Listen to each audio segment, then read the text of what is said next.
So what do Sir Richard Branson, Albert Einstein, Steve Jobs, Ochame Kwame, and a host of accomplished people have in common? Did you even know that there was a challenge they had to overcome, sometimes with great difficulty, in their childhoods? Let's find out from somebody who has lived it, learned about it, conquered it, and become an advocate for others struggling with this all-important subject of dyslexia. Turning point, yeah. He's a turnaround. Hello and welcome to Springboard, your virtual university. My name is Albert Ocran. Welcoming to Ghana's foremost developmental program and that place where the greatest minds in the world converge. Springboard is brought to you by the Springboard Ratio Foundation and proudly sponsored by MTN Ghana and the Enterprise Group, with media support from the Multimedia Group and the Graphic Communications Group. So today we continue exploring untapped opportunities. And today I feel very blessed because we are talking about the untold story of people with dyslexia. Rosalin Kyere-Nartey is the founder and the leader of Africa Dyslexia Organization. Rosalin, thank you so much for coming. Thank you for having me. I'm so happy to meet you. It's a blessing. It's a blessing. It's a blessing. And thanks for committing yourself to helping others overcome what was obviously your pain in your childhood. But let's start unpacking it. What exactly is dyslexia and why is it so little known? Thank you so much. This subject is very dear to me. And just as a lot of people don't know about it, I got to know about it 7 years ago. And that's when I got diagnosed. So dyslexia is a learning disorder or a learning challenge. I love to call it a learning difference, but it's characterized under disability. It's basically a learning challenges that is associated with decoding and encoding of words. So what I mean is children who have it difficulty in learning the phonological processes in words find it challenges in reading and writing. So if they find challenge in reading and writing, then definitely there will be challenge with other subjects because reading runs through almost all subjects, including mathematics. And so that's where children then it becomes a difficult moment in their time when they are studying and they are not progressing.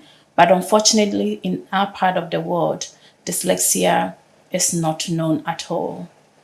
I had a very amazing discussion with my good friend and brother Ochame Kwame. I love Ochame and his wife Anika. And in the conversation, he tells very, very passionately about how growing up, his parents genuinely didn't know that he had dyslexia. And so they just thought he was dumb. And because his father was an accountant, I think, Yes. and the mother, both of them had great expectations of him. And so the frustration with his learning differences, as you call them, led to him being beaten both by his parents, and unfortunately, they actually hand him over to the teachers to continue the beating. But let's help somebody who does not even understand or may not even have heard the word before. Is this something that you are born with, something that is genetic, and how does it manifest? Dyslexia is genetic. A lot of research, world-renowned research, even from Harvard and all, have concluded that it is mainly genetic. But as to what exactly contributes to it, we don't know, apart from it being genetic. And about 3 months ago, I chanced on a research that also talked about if a mother is exposed to things like nicotine and some harmful substances during the pregnancy, then there is a tendency in the neurodevelopmental of a child when growing up, and it's likely to manifest into dyslexia. But this is a research that I chanced on it, which it's quite new to me because since 7 years ago, researching and reading about dyslexia, I've known it to be genetic related only. However, I know that a lot of neuroscience trying to kind of investigate more. But for now, the key pinpoint to it will be genetic. Let's leave that to the experts in Yeah. neuroscience Yeah. and explore the front-facing side of it, the everyday side of it. How widespread is this peculiar? It is very, very widespread, and it's unfortunate that in Ghana, in Africa in general, very little is known about dyslexia. Research says that 1 in 5 is likely to be dyslexic. So if you take the entire population of Africa, that means likely between 50 to 20% of our population is likely to be dyslexic. And when you started the conversation, you started mentioning names like Albert Einstein, Richard Branson, Leonardo da Vinci. You mentioning all these names who are great problem solvers, innovative, creative thinkers, who did so many great things, are still doing, those who are alive are still doing amazing things in the world. But how many of them are Africans? If you Google people who are dyslexic, how many of them are Africans? We have black people in a few, very minute percent of black people who are listed that, oh, these are black people who are doing amazing things and they are dyslexic. But even out of that, how many of them are Africans? So then it tells you that we as Africans, we as Ghanaians, those children that are in our classroom from the very beginning, who are struggling to learn, who are struggling to perform in academics, we label them, quote unquote, blockheaded in our Akan language, mutiabon, by caning them, by excluding them. Usually you make them feel very low self-esteem, which I experienced it. And that's what Ochiame Kwame described to you, that the parents were caning him because they just don't understand that why is it that your siblings are performing? Why is it that we are smart and you turn out to be that blockheaded? Which is very sad. So assuming Ochiame Kwame was like, I'm fed up, let me leave the house, and landed on the street, this unique talent of him would never have come into being for us to experience the Ochiame Kwame we're seeing. Which means that from your description, it's possible that a child whose parents do not know that they have dyslexia could suffer significant psychological pressure. Absolutely. This is not a research on Ghana, but for US. A lot of the males in the US prison have been diagnosed with learning challenges. And it was as a result of them having learning challenges and being frustrated and getting out of the school and just joining different groups and being on the street led them to one thing, and one thing led to the other, and they landed in school. It's a research you can follow. So it shows that a lot of talent is being wasted. And you're telling me you found this out only 7 years ago? Only 7 years ago. Let's rewind to the beginnings and your own story or your own journey. Tell me about your childhood and what you now know to be dyslexia, but how it manifested in your childhood and your learning. Thank you so much. So my childhood, up to where I could remember, was I think at the age of 8. I was living with my grandmother in a place called Aroso, around the Asinfusu side. And my cousins came from Accra for Christmas. And so when they came, they brought these books with them, like we're almost the same age, and then the youngest was like 4. So they brought these books with them, very colorful books, and they were reading. And then one of my cousins just said, "Oh, Rosalin, come, take and read a chapter." And I took the book, thinking I would be able to read. And I couldn't identify even a word in the book. And they kept looking, "Oh, read, why are you standing? Read. And I said, "I can't read." And these guys started laughing. You know how kids are. Yes. They started laughing, and I ran into the room and cried. So when they left, for that Christmas, I never enjoyed it.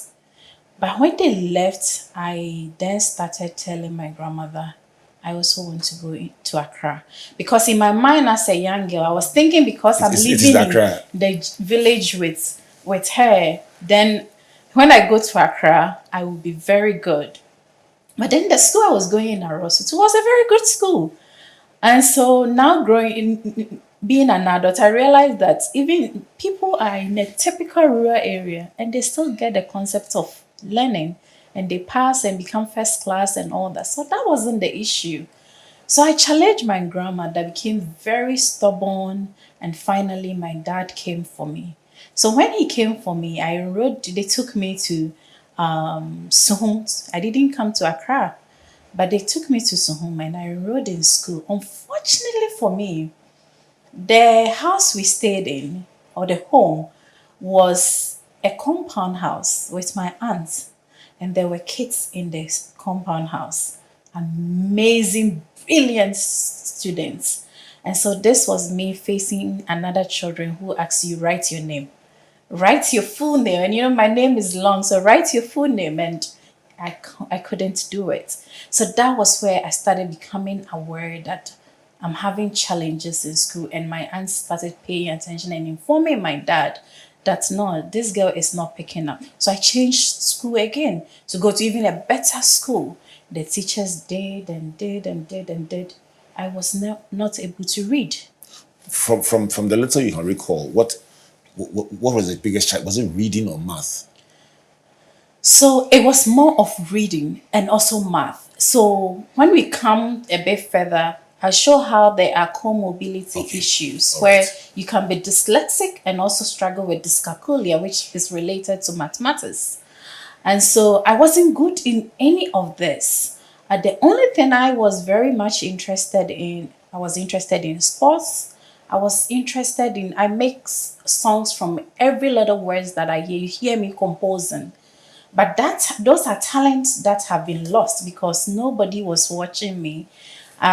Excursion, I'm very good. I love to go and play outside. So I was labeled that this girl, you don't like academics, you're so lazy, you're dumb, you're stupid. But then when we get outside, you are a different personality. And so that's what happened. And the fond memories I remember is when we do mentals and dictations. And you know, dictations, they will cane you. So if it's 20 questions, that means I'm getting 20 lashes. 20 lashes. That must have been If very it's traumatic. mental, 7 times this, and you have to say the answer. If you don't say the answer, then they can continue. And I experienced that throughout. And I was growing. I was repeating class. So here I was in JHS 3. And I was 17, almost turning 18. You all know that at that time I should be finishing high school instead. So my parents were like, now, this year, dear, you have to graduate from JHS 3 and see what life we can do with life. And so we told the school that I want to register for the BC exams. I was in they had to just push me just for pushing sake. And the school was like, unfortunately, we can't register her. Why? In the school because we are high performing school. Our grades are good. With the way Rosalin is, if we add her to her mate to write the exams, she's going to spoil our grade. Did you find out? Did they tell you? They told me in front of me and my parents. How did you feel? You see, the moment I said that, my mood switched. That moment, I just didn't know what to say. I couldn't say anything. It was the saddest moment in my life because, and then they asked, so what do you propose? So, well, maybe you drive a little bit far from Suhum and you find a public school and maybe they might register her. But what we can do is, I was in the boarding school.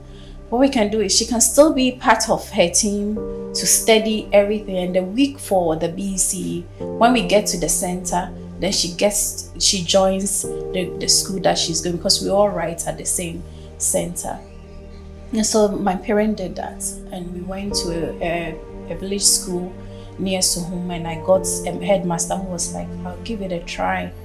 They registered me, and we weren't wearing the yellow and brown. That's not what I was used to, but they sold me that uniform, and I had that uniform with me at the boarding house. So during the week of the exams, when they are dressed in their school uniform, I dressed in mine and then joined them in the car, and then they take us and I go. On the way to sorry, I'm sorry. I really am sorry. I'm sorry about this. I'm sorry, Rose. I'm sorry. I'm sorry. Sorry. It's okay.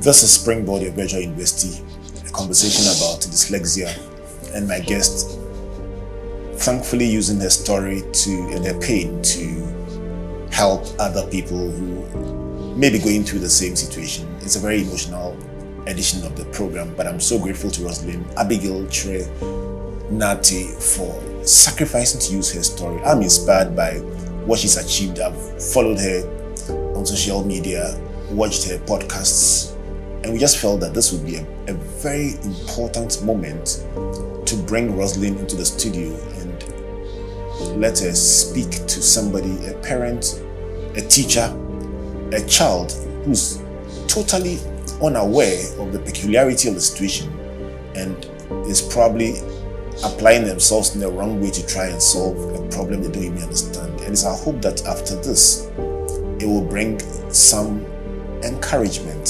some hope, and importantly, some direction to somebody with dyslexia.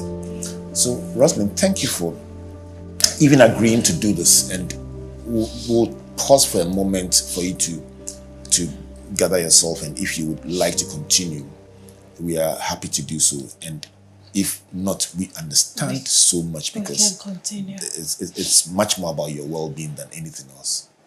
Are you good? Yes. And thanks again just for doing this. My respect for you has gone even higher. Let's take a brief commercial break for a minute to allow Rosalin to grab a drink, compose herself, and we come back. Let's find out, on the way to the exam, wearing a different uniform from all your colleagues, how did it feel? And by the way, when we do that to these children, unaware of the peculiarities of what they are going through, what kind of damage do we do to them inadvertently, because we assume that their presence will contaminate our exam results? Please don't go away.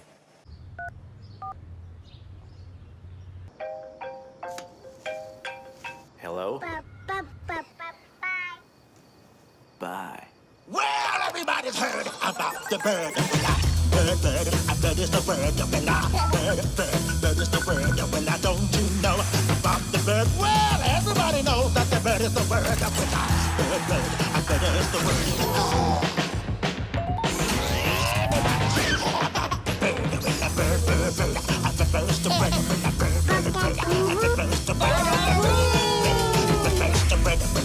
To consider the implications.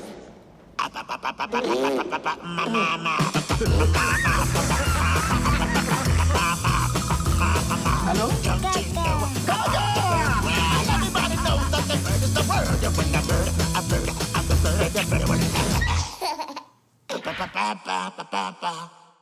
Whether it's 1924, 2024, or 2124, we've always known that you are driven by your sense of safety and well-being.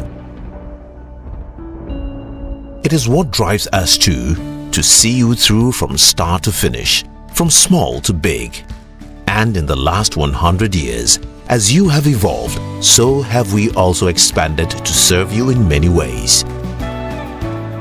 From cradle to grave, with expertise in insurance, life, pensions, properties, health, and for those beautiful memorable goodbyes. It's 2024, and in all our markets, our pedigree is recognized, our strength respected, our expertise valued, and our solutions sought by all who desire an advantage in life. Experience the time-tested and truly trusted 100 years legacy of Ghana's oldest insurer. Take charge of your future now. Insurance. life, pensions, property management, funeral services, health insurance. Enterprise, your advantage. This be me, Kobe, aka Kobe Boga, KB for short. And this is my sweetheart, Obahima. Today, I get big surprise for her.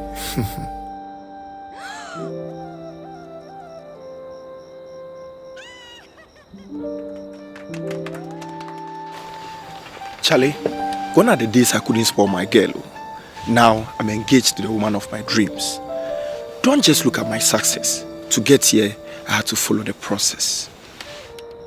Out of nowhere, I lost my job. But I believe in humble beginnings. I got an idea that I knew I could grow. I started from a small setup, then invested in growing my own coconuts. I then grew my product lines. Now, I sell to many supermarkets in the country. Fellow young Ghanaians, trust the process and keep hope alive. Take advantage of agribusiness through the Ghana Grows program. Ghana Grows, Hope Day. Welcome back to Springboard of Virtual University and to this powerful conversation with Rosalin Abigail Kyere-Nartey, the president or the founder of the Africa Dyslexia Organization. Rosalin has been sharing her story and has touched all of us in a very special way, sharing about the pain of her childhood. I'll take a pause to bring you a message from our sponsors again. This Springboard is brought to you by the Springboard Ratio Foundation and proudly sponsored by MTN Ghana and the Enterprise Group.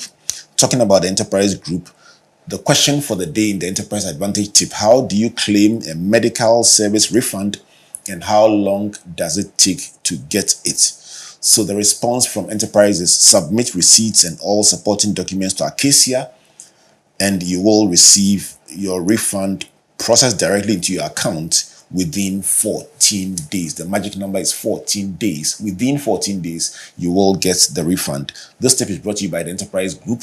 The number to call 030-263-4777 and the email is info@myenterprisegroup.io. Enterprise, your advantage. Just to also mention that the Ghana Grows Call Center, the number to call for information about opportunities in agriculture, agribusiness, and ATVET is 030-8255-775. If you are a young person seeking to explore opportunities in these spaces, just call the call center or WhatsApp them and they will be happy to share upcoming opportunities with you. You can also dial the short code *718*50# to join a community of young people in that same age bracket who are the first to get to know about every opportunity that we hear. They also receive mentoring from experienced practitioners, and of course, they are also guided constantly on job readiness tips. So the number to call again, 030-8255-775 or dial the short code *718*50#. Rosalin, thanks for lending us the pages of your story. Have you thought about writing a book? I am writing. You're writing? Yes. The day you decide to release it puts me as number one on the guest list. I'll be there to support you. I'll bring it to you to read before we publish. It will be my pleasure. Yes. It will be my pleasure. So before we went on a break, you were sharing about the tough experience of being in the school, in the Suhum area, and the school not wanting you to spoil their results because of dyslexia and therefore putting you in a different, you having to wear a different uniform to travel with your colleagues to an exam center to go and write under the umbrella of a different school. Tell us about the experience and how it worked out. The experience was horrifying. I'll give you an instance. How old were you then? 17, almost turning 18. And I think we even were- writing BEC yeah. at that age was itself quite traumatic. Yes. And then you added this one too. Okay. Yes. So here, imagine when you change school, you go to a new school when you were a child, you always feel like, oh my God, this is a new environment. Who is here? Who is there? And for me, this had to happen during exams time. So the first time I came in contact with this group that I was writing exams with was the first day. Wow. They've never seen me anywhere. I've never seen them before. And everybody's like looking at me, where is she from and all that. And then because I couldn't talk about it also to my own mates, when they saw me wearing this uniform for the first time, they were like, what is going on here? So there were so many people I need to answer question, like their questions. And so that moment was not fun at all, but I had to just go through, and I managed to write the exams. I remember I wrote the BEC exams. I could tell you that about 80 to 90% of whatever was on the papers, I didn't know what, I couldn't read them even at that moment. Because around 17 was when my reading started picking up. So I really didn't make sense of anything. The results came and I failed. And everybody was getting to school. The funny thing is, I wasn't good, but when we were to choose school, I was selecting schools like Wesley girls and Why Bray not? girls and all that. It's just we're wondering, this girl, So it came and I didn't get any school. I had failed poorly, and everybody was like, we said it. We said you are not serious. You don't take anything serious. You only love to play. You are very stubborn. Also, because of the experiences I was going through, and always teachers saying you're lazy, you are stupid, you're dumb, and coming back home and parents are asking, let me see your report. So you're still not passing. All you, these little ones you are, because I was 17. So everybody who I was in class is younger than me. All of them are passing it.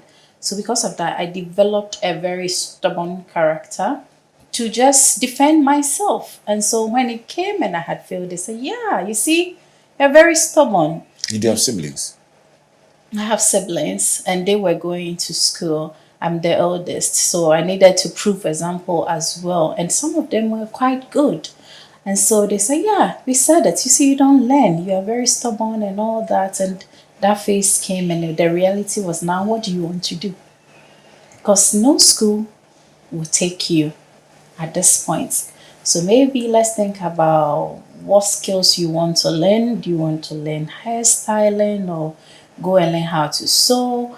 I mean, this time, if you're going to learn hairstyling, great, because we have done a very good branding on the industry and also fashion. But at that time, it wasn't fashion. It was like, go and learn tailoring. And so I knew if I had gone to any of them, I wouldn't do good because those are not my skill sets. So during those time of conversation and everything and everybody going to school, there is a friend, I had a friend, Evans, who was a year ahead of me. So Evans came home one time and I spoke to him that, hey, this is what is going on. I'm not getting to go to school, but these are what the options my parents are suggesting. So what do you think? And he said, no, I don't think that would be your talent. But you remember your aunts love to travel. And so all the time, you get us to come to the house and you cook for them. You cook for us. And I said, yeah, what is that about? I said, and he said, oh, I think your talent is through cooking. And I said, cooking, is that also a thing to go to school for? He said, yeah, you could go to a catering school and learn culinary and you can become a chef one day.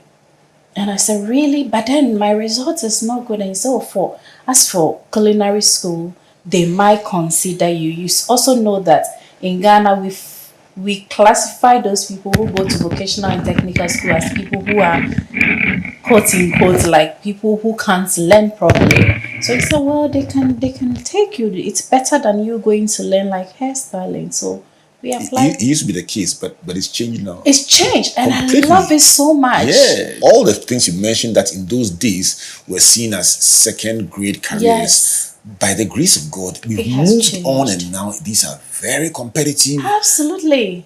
with high requirements. Absolutely. So how do you navigate away for it then? So then when he suggested that, I told my dad about it and said, oh, he knew that going to a catering school involved a lot of spending because you're doing practicals every day. So he said, are we going to waste another money for 3 years? And I said, please give me that opportunity. Let's go. So with Evans, we were able to get the details of the school and bought a prospectus, and luckily I got accepted there.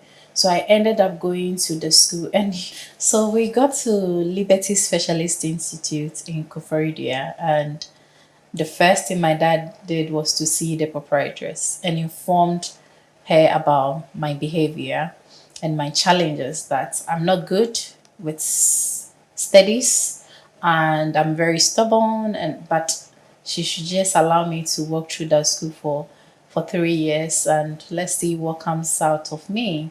And by what daddy didn't know, or nobody knew, was that that school setting at Liberty Specialist Institute was what I needed.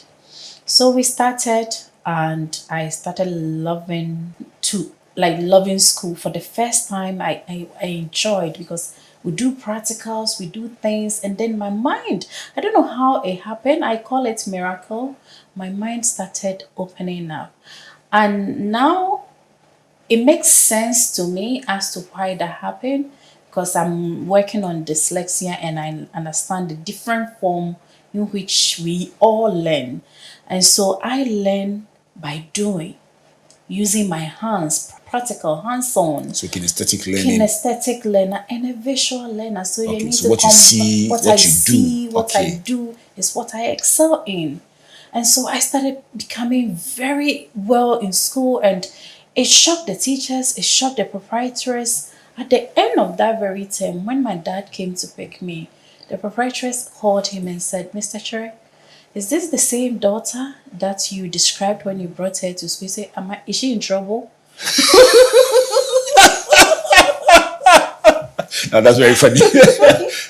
He said, no, she's not in trouble. But your daughter is different. Your daughter loves school. She's very good academically. She loves to cook. Her creations is good. So I believe this girl is up to something. And they showed him my report and said, are you sure this is my daughter's Oh my report? goodness. And we took it.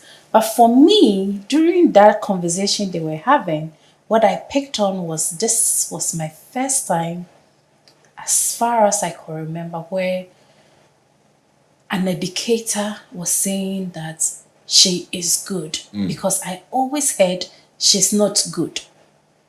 She's lazy. Let me pause and ask you about the power of affirmation. She's good. What did it do to you? Oh my goodness. When I heard that word, it just clicked in my mind. And when we were going home, sitting in the car, I said, oh my God. She's good. She said, I'm good. Then from this moment, I'll be good. I will be good in everything and anywhere I go. And those words that I whispered to my own self. Do you remember her name? Yes, Mrs. Edna Amiteme. She's the owner of the May school. the Lord bless Mrs. Edna Mitewe for those 3 words. She is good. Yeah. It's a life-changing seed. And may God bless Evans, Yes. who showed you an alternative to your future. Wow. God bless all of them. Yes, Yeah. yes. And all those who just pointed you to the to hope. Absolutely. Absolutely. And so you go home and you're like, she said it. She said it, and I'm like, wow, for the first time in my life, my dad didn't hear that she got into trouble, she was cheating, because I had to find a way to survive. So I was copying, and sometimes they'll Catch you catch copying. me. And so now it's not like that, but she's good. So when I came back the next term, I enrolled myself with Red Cross. That was where I started volunteering, where Red Cross was doing a lot of awareness on peer education for HIV and AIDS. And sexual reproductive health for young people. So I enrolled and they trained us. So we go around Koforidia, different schools, and we were engaging with our peers, talking. I became the class rep immediately. The next term, yes, I became the class rep. I was the class rep throughout the day I graduated. I was involving myself in any extracurricular activity. I was studying more. Sometimes the words I can't pronounce, I'll go to the teacher, pronounce it for me. And because it's very practical, now the words I'm seeing are practical books, the cookery, the recipe and all that. I'm matching it with the items we are buying. So you're talking about flour, and I see the flour, and I look at it visually, it sticks, and then I look at the spelling, and if I don't know how it happens, But but you connect. I connect it, and that was how my reading started improving. So as I'm speaking with you, grammarly, I don't know my punctuations and where to stop and all that. I'll make those mistakes because it's not something that was intervened when I was young. So I still haven't corrected them, but I'm able to manage my way through life. So I finished Liberty Specialist Institute, and before I finished, when I was in my second year, Mrs. Edmana Ameteme, the husband, who is a chef, came and announced that, hey, there is an internship in Accra, but it's going for final year students. I was in second year. And you need to go and do interview. You need to have your CV prepared as well. So whoever is in, it's for one person, whoever is interested, come to my office after and I'll give you the rest of the information. They announced it on Wednesday. The following week came Wednesday. He came back and said nobody showed up. All the seniors didn't show up. So immediately I heard that. I ran to the office when we First finished person. and I said, say, can I go for that internship? He said, no, but this is for seniors. And I said, yeah, but nobody's showing up. So let me go. He said, are you sure? I said, yes. Immediately I went to the payphone, called Evans, and I said, Evans, there's this opportunity at Crystal Royal Hotel, now Fiesta Royal Hotel. Whoa. So please, we need to get this done. I need a CV. So then I started telling him I'm with the Red Cross, I'm the class rep, I'm this. And he developed this one pager, my first CV. Wow. And we got the information, came to Accra. Evans met me at Medina, and we went to Crystal Royal Hotel, now Fiesta Royal. And guess what? There was no interview. They just asked common questions. Do you have somewhere you will stay? This is the scope of the internship. Can you do it? I said yes. So the seniors missed the opportunity. I took that opportunity and I did so well. They asked me to go to different departments, even though I did culinary. I started from the kitchen. But the HR also took interest in me and made me go to all the departments within the hotel. And so during the time we finished, she called and said, you will be very good with the hospitality industry. When you go back to school, start reading about hospitality. And one day, if you decide to go to university, you have to study hospitality. So I went back to school and finished. And I came back to work in Fiesta Royal. And that set my journey in hospitality industry. So I started going to school again. This is Springboard, your virtual university. If you've watched and you're watching on TV and seeing me just staring at my guest for today, is because I'm listening to the very captivating story of Rosalin Abigail Kyere-Nartey, telling a story about pain, about learning, about self-awareness, about triumph. And in between, loved ones who loved her but struggled to cope with her peculiarity. A father who loved her and wanted to help but was confused about what he was seeing. And in the midst of it all, a God above who brought people like Madam Edna Evans at the right time to help her navigate her way forward. Let's come back to you, Rosalin, and find out how you finally found out you were dyslexic and how that led to what you do now, advocating across the continent for people with dyslexia. Oh, thank you. So I started using my story. At first, I was very shy to say that, oh, I was 17 when I couldn't read and I started reading and writing. So I think I started saying to people, when I was 13, I couldn't read and write just to lower it. And so I used to share this story a lot in programs that I attend, that if this was my challenge, then you have no excuse if you are here and you're in high school, you're in the university, to fail. So after that particular, this was in 2015.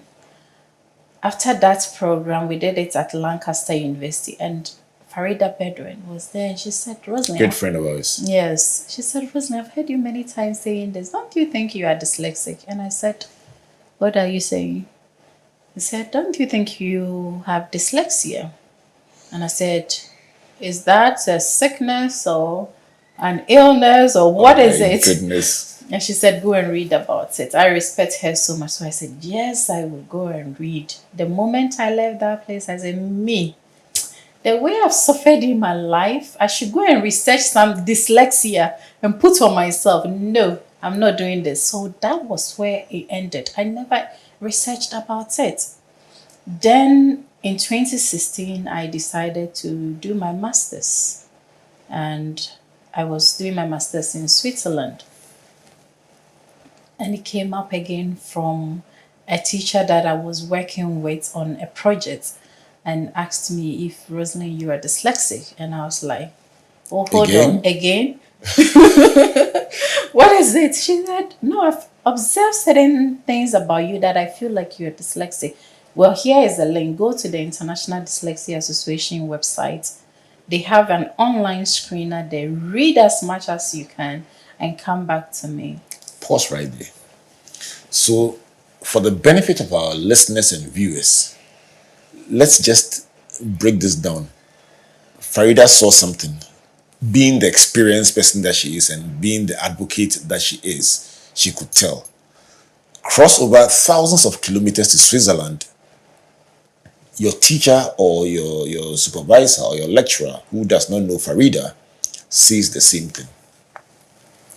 What symptoms did he think he was, or he or she think they were seeing that made them suggest that? And secondly, where did they tell you to go and look? Just so that if somebody's listening, they say, let me go and look there too. Okay. So for Farida, because she had listened to my story over and over, and I think I one time chipped it in on when I did a talk on TEDx Accra.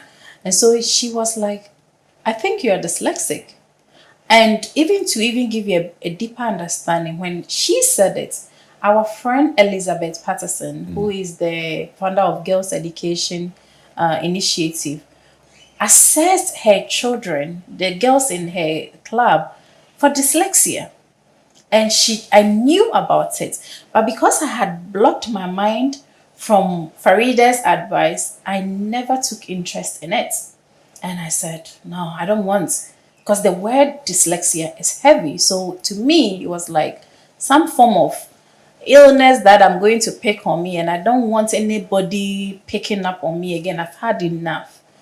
So now 2016, when this lecturer of mine met me, it was mistakes because I was writing for him, and he saw mistakes. And sometimes when I'm with him and he gives me something to read to him, you see, I'm omitting some words and I'm finding it difficult. And he could see me when I start reading, and it happens a lot. The discomfort, okay. Then the discomforts in reading, especially when I'm to present something in class, then the discomfort, I can talk without anything. But the moment I start looking, then I start. So he called and said, are you dyslexic?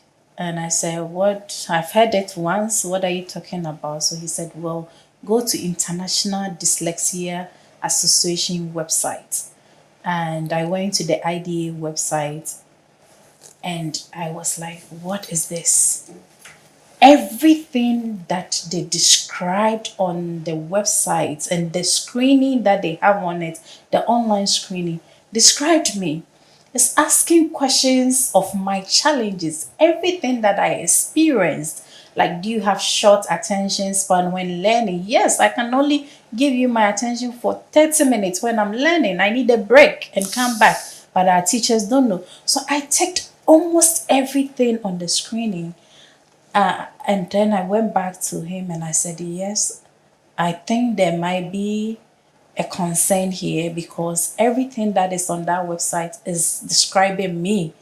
And so he said, well... So it's International Dyslexia Association. Yes. So it's dyslexiada.org. Yes. And the test is right there. Yes. Dyslexiada.org. Yeah. Right. I'm going to research it further after we finish. So I all the questionnaire there was me. Did it help you to be more relaxed or calm, or did it scare you? So when I found out, then immediately I was like, so who are the people who are dyslexic? Then I started seeing, I saw Whoopi Goldberg first, and I was like, this woman, I've watched her so much on television. Then I saw Richard Branson.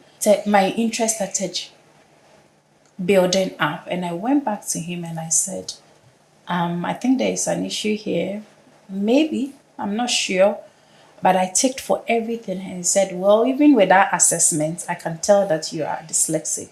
So you need to do a proper, have a licensed assessor assess you to determine. And so I did the assessment. Is it available everywhere in the world? Yes, we have some people here who do assessments So you in go Ghana. to a professional. You go to a professional educational psychologist or a clinical psychologist, and they are able to, as long as, so they can be psychologists, but if they haven't taken training and have the license for it, which takes about 2 years for this course, then they can't do. But once they have and they have the tools, then they can do for you. So I did my assessment, and it came out that I'm dyslexic. Still, my mind wasn't settling because it's somebody who really doesn't know me that is doing the assessment. So I came back to Ghana and researched who does assessments in Ghana. And I found a lady called Mora. She was at the Rich Hospital. She's a clinical psychologist and licensed for assessment. And I booked appointments with her and I said, Mora, I have assessments ready. I know the answer, but I want you to assess me again. And Mora reassessed me and said, Rosalin, you are dyslexic. You have severe dyslexia. No, so not just dyslexic, but severe. Yeah. So why are you denying it when you have the first assessment? And I said, well, I still don't want anything like this on me. And I don't blame the parents who feel shy or they don't want to be associated with it, because even me, I got to that point where I was like, I don't want to be labeled by it. So Maura was the one who said, sit down. Now let's work a bit on you. So as a psychologist, we started digging issues. And then that was where she told me she is also dyslexic, but her is mild dyslexia. And then started giving me all the positive signs about dyslexia and how we are so unique and talented, and it just simply means the world doesn't understand us. Therefore, she said, why do you think you excel in at Liberty? It is because you are a kinesthetic learner, you are a visual learner. That is why you excel. So imagine if your parent had taken you to Liberty when you were like 13 and they started seeing the difficulties and straight away enrolled you into a pathway that you love to do naturally, all this humiliation you had experienced wouldn't have happened. And so it is not your problem. The problem were the people who didn't know how to support you. When that lady said that, I was like, wow. That was where I relaxed. Angels on assignment. Yes. To cool you down. The Springboard Virtual University. I could do this all day. Rosalin, you're a good storyteller. I think your book will be nice. I have a feeling your book will be very nice. I hope so. Because you are literally immersed in your story. And as an advocate, you literally are carrying the story almost like on a mission for not just yourself, but everyone else. And you've told the story very well. But we can't sign off without delving into first what you've done since you embarked on the journey with the African Dyslexia Association. So help us to understand what you do. Okay. So African Dyslexia Organization was started in 2020. This was as a result of me researching in Ghana, the support, and thankful to the career that I have. I travel a lot also on the continent. So before the pandemic, when I go around any African country, I'm asking the knowledge base of educators in the country, and the answer was the same as Ghana. So my dad, I didn't mention to you, my dad is an educationist. Wow. So it started with him when he said, I don't really know anything about it. Then I started visiting schools, and usually I target directors of schools and some teachers. And you could speak to like 15 teachers, and maybe one person have heard but don't even know if a child, how they can support a child. So that was where, and when I went to the Ministry of Education and saw the inclusive education policy and saw a huge gap, that we have a very beautiful policy, but it was more towards physical challenges than hidden issues like dyslexia, dyscalculia, dysgraphia. So we started Africa Dyslexia Organization with a very intentional goal: is raise awareness, advocacy, provide teachers training, support, research, and then mentor our children and prepare them into their natural ability to focus on career. So this was our aim. And so far we have raised, our awareness reach is about 10 million. So from here later I will ask you how many reach did we have, and that's how we measure our awareness reach. We have trained teachers on our online program on introductory into dyslexia related learning difficulties. We have trained over 4,000 teachers since June 2020 till date. We have mentored our dyslexic. We've identified students who have been diagnosed or not been diagnosed, but they are having challenge, about 200 of them. And we keep going. Annually, we organize what we call the Dyslexia Education Stakeholders Forum, where we bring very high level decision makers like directors of schools, owners of schools, stakeholders from the UN, UNICEF, all together to dialogue on issues around dyslexia and how we can support our children. So this year is on the October 16th at the Arian International School. That's where we'll be having this program. Our next 3 years goal, we want to train about 100,000 teachers across Africa. We want to have a train the trainer program, because currently I'm having a training in July for teachers, but I have to bring somebody from the US to train them. We want to get to a point where we don't have to ask people to come down. We want people here to support in other African countries as well. So this is our current goal that we work with. And the Brilliant. one exciting one is also finding partnerships with organizations and different bodies that we can define the career path for our dyslexics, because a lot of parents want their children to go into law, go into medicine and all that. But it's not all of us who are good at that. So we need to start orienting, especially the parents that we are meeting that have children that are struggling. We need to start orienting their mind so that we can also build the Richard Bransons, the Chami Kwames, the entire Martin. We can start mentoring them for today, because that is the missing link where a lot of talents are being wasted. But these are the people who can also support us solve the issues that we have in Africa. Definitely, Springboard will be happy to support and partner with you in anything that you do, because our work is in the same field, working with young people to bring out the best in them. And this series is about exploring untapped opportunities, untapped resources. We've had the Federation for People with Disability come through, and they reminded us about the fact that a whole, is it 8% of our population has a challenge or another. And you are saying that if we went along the lines of dyslexia, we're probably talking about 20% Absolutely. of the population. And those are all very, very important learnings that we can work with. So you can count on our support. If somebody wanted to reach out to your organization, can they go to your website? Where can they find you? We are on the website www.africadyslexia.org, and all our information is listed on www.africadyslexia.org. We are able to refer parents for screening and assessments, refer parents for intervention, and then we provide teacher training. So for schools that are not training their teachers, now we are in the world of inclusion. This is where we need to do better, so we could support schools also in this way. Let's end on a bright note. What gives you the most joy? For somebody who has suffered so much pain in the past, what gives you the most joy in the work that you do today?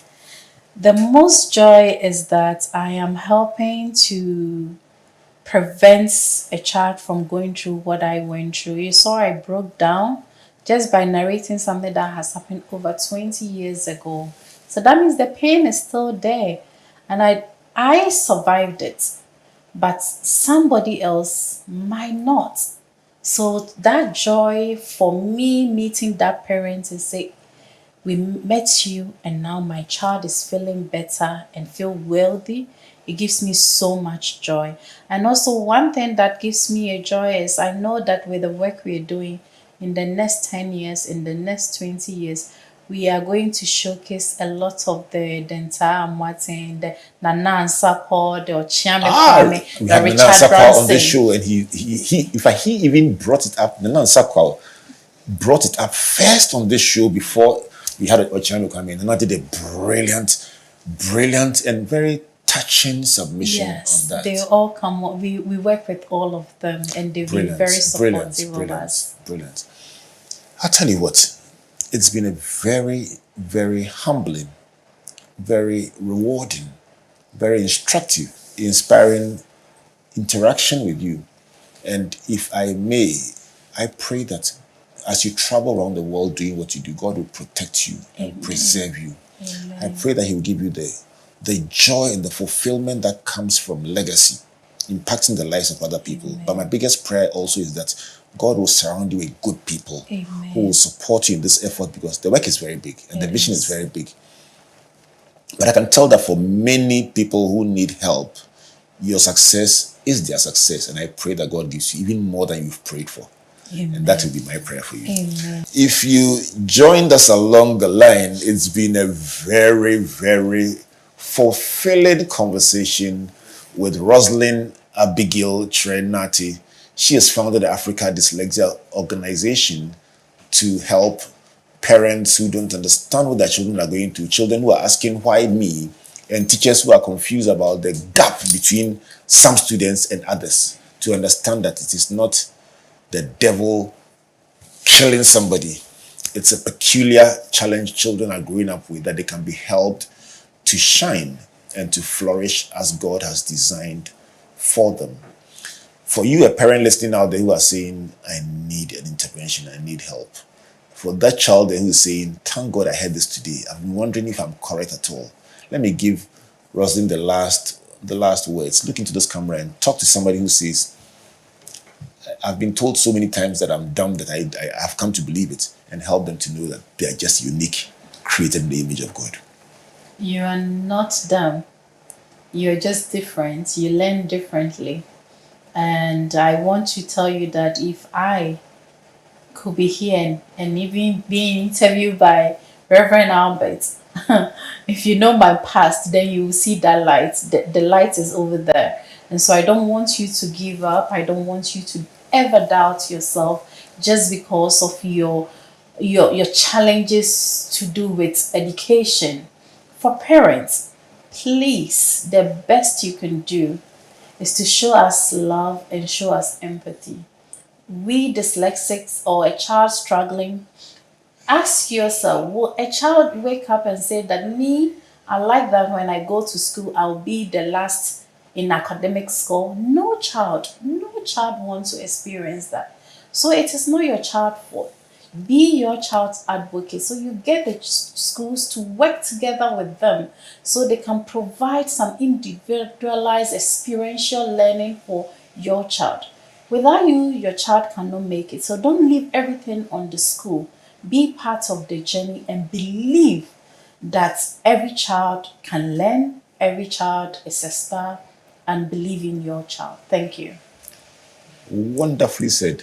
And I believe that every child is a star. Thank you very much, Rosalin, for coming through. And I hope you have enjoyed it as much as I have. I have enjoyed this so much. Yes, Thank you I've so much. enjoyed the experience, and I'm more aware by listening to you than I was before you came. So you have one more advocate on this journey. Thank you. Thank you so much. This has been Springboard at its best, just learning, just growing together, inspiring each other, and becoming better people as a result.